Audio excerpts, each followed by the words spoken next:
नमस्कार। ठौर मानसून का मौसम हरियाली और ठंडक लाता है, लेकिन साथ ही कई बीमारियां भी। हवा में नमी बढ़ने से संक्रमण, सर्दी, खांसी और पाचन की समस्याएं आम हो जाती हैं। सवाल है, क्या हम इस मौसम का आनंद बिना बीमार हुए उठा सकते हैं?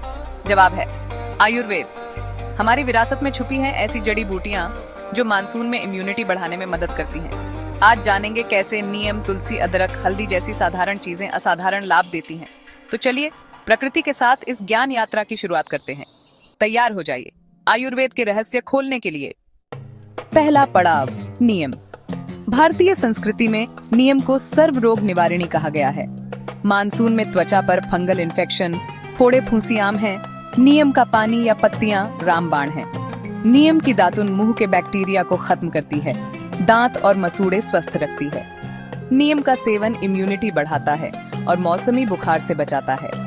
नीम का तेल त्वचा रोगों और घावों के लिए अचूक औषधि है।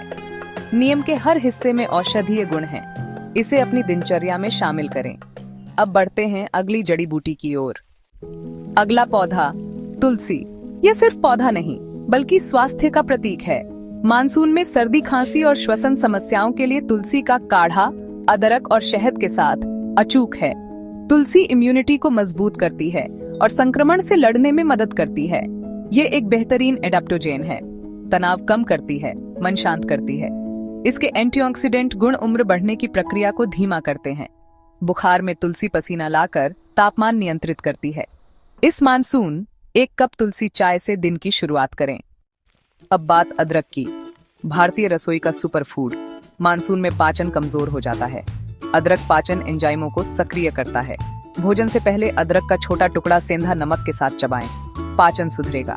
अदरक के एंटी इन्फ्लेमेटरी और एंटीवायरल गुण सर्दी, खांसी में राहत देते हैं। अदरक वाली चाय या शहद के साथ अदरक का रस तुरंत राहत देता है। यह रक्त परिसंचरण और इम्यूनिटी दोनों को बेहतर बनाता है।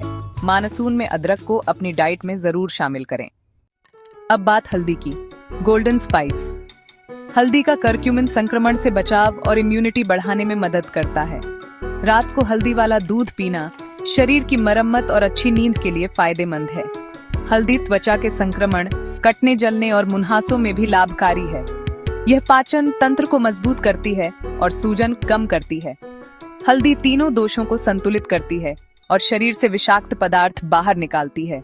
इस मानसून हल्दी को अपनी दिनचर्या में शामिल करें। अब बात कड़ी पत्ता की। स्वाद और स्वास्थ्य दोनों का खजाना। मानसून में पाचन तंत्र सुस्त हो जाता है। कड़ी पत्ता उसे सक्रिय करता है।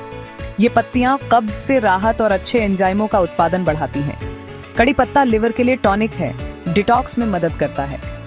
ये खराब कोलेस्ट्रॉल कम और अच्छा कोलेस्ट्रॉल बढ़ाता है। इनमें iron, folic acid, vitamin A और सी प्रचुर मात्रा में है। अगली बार कड़ी पत्ता प्लेट में आए तो उसे जरूर खाएं। अब बारी है गिलोय की। अमृता यानी अमृता का अमृत। गिलोय इम्यूनिटी बढ़ाने और संक्रमण से लड़ने में बेहद असरदार है। मानसून में डेंगू, मलेरिया जैसे बुखारों में गिलोय प्लेटलेट्स बढ़ाने में मदद करता है।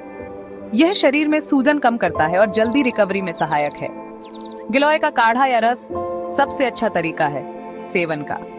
बाजार में गिलोय की गोलियां भी उपलब्ध हैं। इस मानसून गिलोय को अपनी दिनचर्या में शामिल करें।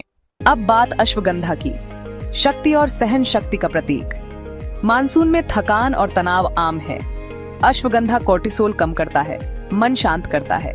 यह नींद की गुणवत्ता सुधारता है और ऊर्जा बढ़ाता है। अश्वगंधा मांसपेशियों की ताकत और इम्यूनिटी दोनों बढ़ाता है। यह शरीर में सूजन कम करता है और संक्रमण से बचाता है। रात में गर्म दूध के साथ अश्वगंधा पाउडर लें, फायदा मिलेगा। मानसून में ऊर्जा और स्थिरता के लिए अश्वगंधा अपनाएं। अब बात ब्राह्मी की। मस्तिष्क का टॉनिक। मानसून में मानसिक सुस्ती दूर करने के लिए ब्राह्मी याददाश्त बढ़ाती है और एकाग्रता बढ़ाती है।